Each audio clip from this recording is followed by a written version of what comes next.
Hello everybody and welcome to another video. In this video we're going to be looking at the Maggotkin of Nurgle, which is pretty apt because I'm losing my voice. And we're going to have a little look and see what the Nurgle boys have got for 4th edition.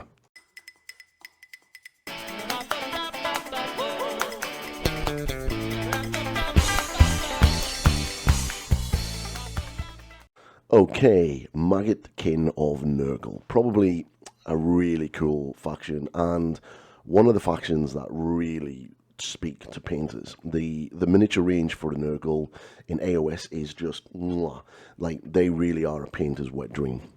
If you like big bloated chaos warriors and big monsters and demons, this is the faction for you. And as suspected, yes, disease is still there, which is good to see. So let's get into their battle traits and see what they are going to be doing this edition.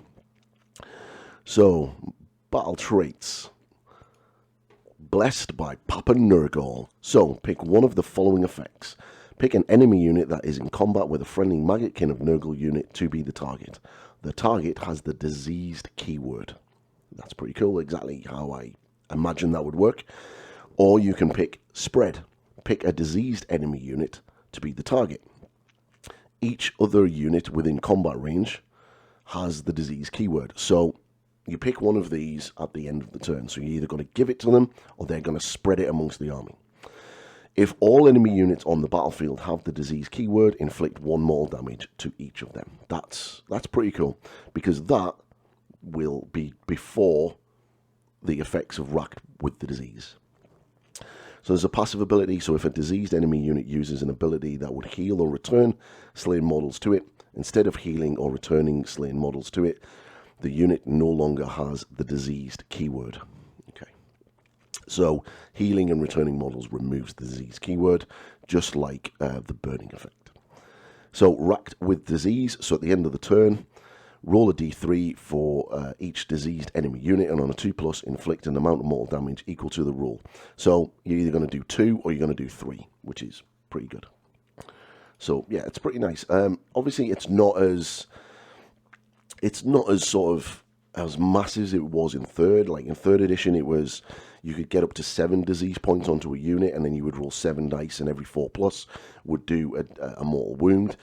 So, but this is a little bit more consistent because it's basically a 2+, and it's going to do at least 2 or 3, potentially more in some cases.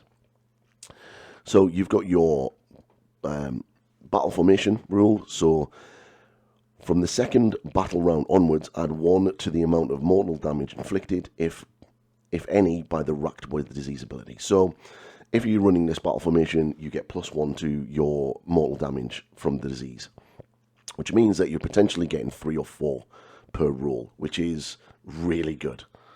That's really nice. So, lore of Malignance. So you've got Fleshy Abundance. So pick a friendly Maggotkin Nurgle Wizard.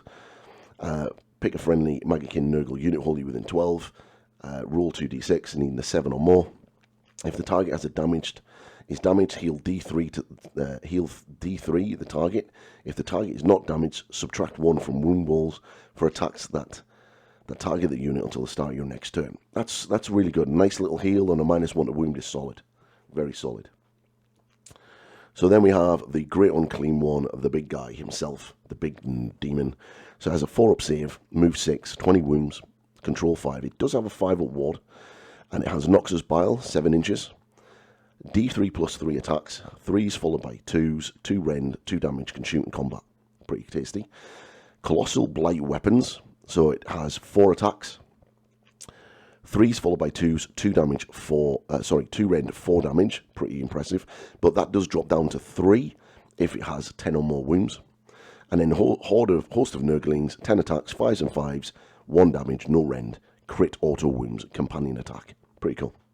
So once per turn in your movement phase, pick a friendly Maggotkin of Nurgle demon unit that started the battle with 3 or more models and that has been destroyed on the target. Roll a dice. On a 4+, set up the replacement unit with half the number of models from the target, rounding up, wholly within 12 inches of this unit and more than 9 inches from an enemy unit.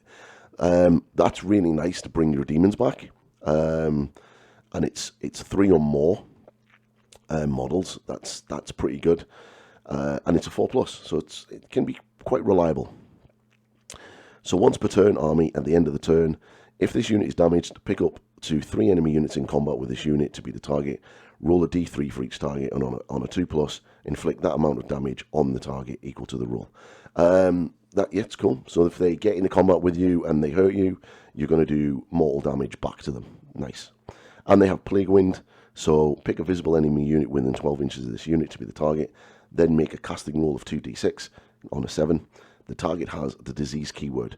So not only are you going to spread disease by being in combat and then spread it with units that are near units that have got it, you're going to be able to single out those units in the back lines 12 inches away and get them the disease. So that's obviously how you're going to try to get that army-wide disease and then do the mortal damage before you start rolling. So pretty good. Quite like him. Oh, the old sloppity bile piper, and I'm so glad I see the best song in Age of Sigmar.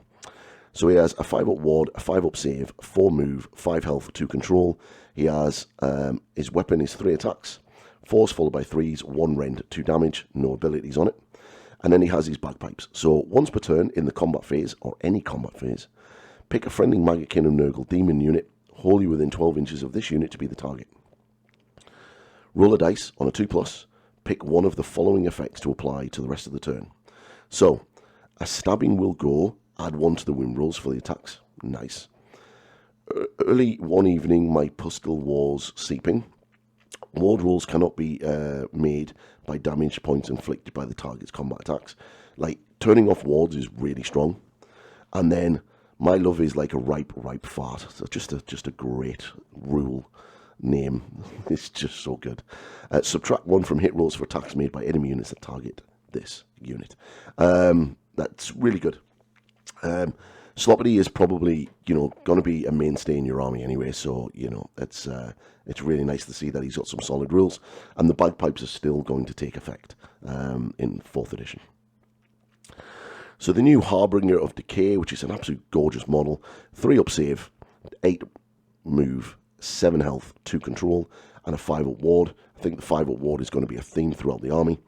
And he has Grim, Rot Sword, and Plague Scythe, 3 attacks, 3s and 3s, -1 rend, 3 damage, and crit mortals. So, any 6s to hit, he'll be doing mortal damage. Nice. And then his mount has 2 attacks, 5s and 3s, no rend, 1 damage, companion.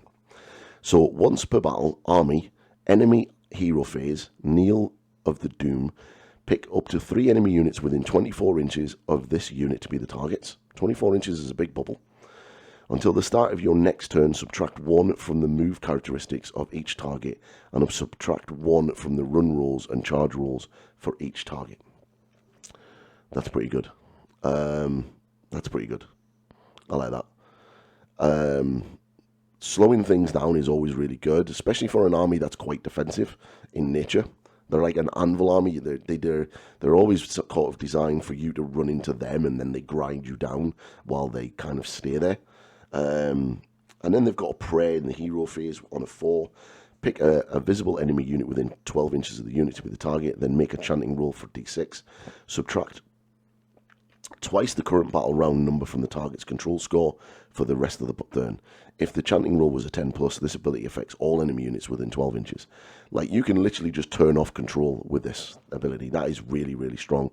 Yeah, that's really good. I'm going to feeling that you're going to see the Harbinger in a lot of competitive armies. And then the big boys, the Putrid Blightkins. They have a 3-up save, which is good. They have a 4 move, good. They've now only got 3 health, which is interesting because they used to have 5.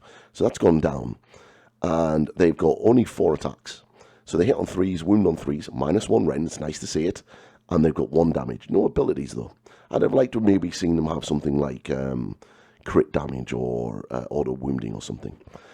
Then they've got Bloated Bulk, so add 3 to the unit's control score while each model in this unit is contesting objective you control. So basically having a potential control of 4 means that they're going to get on objectives and you're not going to really get off to them.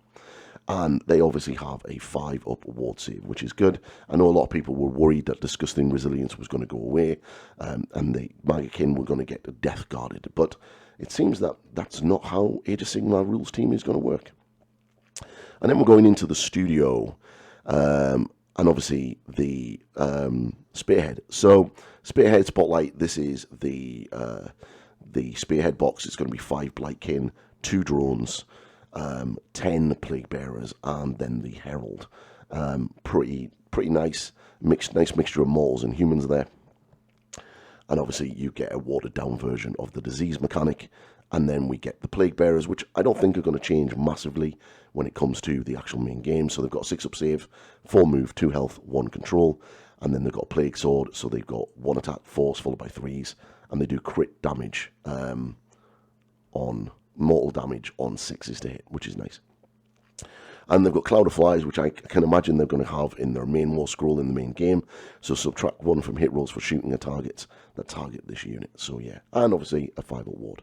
So that is Maggotkin of Nurgle. And then tomorrow we're going to be looking at the Sons of Behemoth, the big giants. So yeah, sorry about my voice. I am losing my voice. I was very busy in work on Sunday and talking for like solid 4 hours. It's taking its toll on my voice. So yeah, I do apologise. Hopefully I'll be better by the weekend. But it's kind of apt that it's really hitting me now when we're doing Nurgle, which is good. Impressions of Nurgle, very nice, quite like them. Really interesting to see what the full faction can do. I've always got a soft spot for Nurgle. I've tried to do this army multiple times, and the army that I've always wanted to do is lots of Blightkin, and they kind of always either get nerfed or made too expensive points-wise. But the fact that they've lost 2 wounds and they've lost a few attacks kind of makes me think that they're probably going to go down in points. But yeah, very impressive army, and as expected, disease kind of works as I thought they were going to do. Sons of Behemoth tomorrow is going to be really interesting. Interesting to see what the health pool of a Maggotkin is going to be, and their control. Their Maggotkin are always like a DPS check for armies. You've got to really have an army that can churn out the damage consistently, because you know that like it's a Gargant, and in 3rd edition they've had like 35 wounds plus. So yeah, it's going to be interesting to see what they're like. But yeah, all in all, pretty good. But if you like what I'm doing, please like, subscribe to this video, ring the bell, and let me know in the comments below what you think. And I will catch you all in the next video, people. Nurgle's blessings be with you all.